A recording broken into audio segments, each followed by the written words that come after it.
नमः शिवाय मित्रों, हम श्रेष्ठ आत्मा बने, समर्पित आत्मा बने, जो परमात्मा में समर्पित हो जाती है। जिस तरह से नदियों का ध्येय समुद्र में जाकर सागर में मिलना ही है, इस तरह से हमारा ध्येय, हम श्रेष्ठ आत्माओं का ध्येय परमात्मा से मिलन हो, अर्थात सदैव परमात्मा की याद करें, परमात्मा के संरक्षण में स्वयं को रखें। परमात्मा की याद से ही हम आगे बढ़ सकते हैं, हमारा जीवन पवित्र हो सकता है, आनंदित हो सकता है। बिना परमात्मा के हम एक क्षण भी संतुष्टि का अनुभव नहीं कर सकते, क्योंकि परमात्मा जिसने इस संसार को रचा है, इतनी बड़ी सृष्टि को बनाया है, इतने बड़ी सृष्टि का देखभाल करने वाला परमात्मा ही श्रेष्ठ है। बाकी यहाँ सभी वस्तुएं तुच्छ हैं, अर्थात वे श्रेष्ठ नहीं हैं। हम श्रेष्ठ बातों को ग्रहण करें, श्रेष्ठ बने। बिना परमात्मा की याद के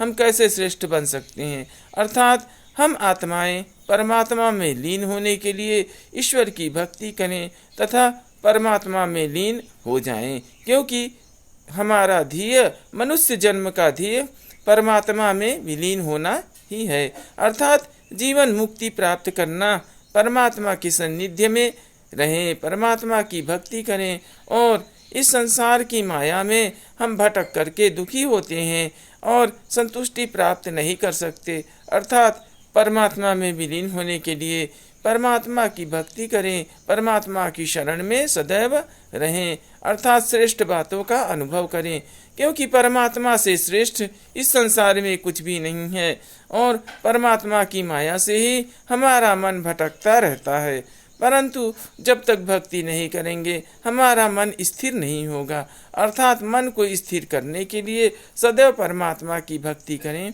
क्योंकि जो परमात्मा है वह इस सृष्टि का रचयिता है, और जो मालिक है इस संसार का वह सर्वश्रेष्ठ है, वह शक्तिशाली है, अर्थात शक्तिशाली परमात्मा की शरण को ग्रहण करें, ईश्वर का ध्यान करें, ईश्वर की भक्ति करें तथा मन की मलिनता को शीघ्र ही दूर करें।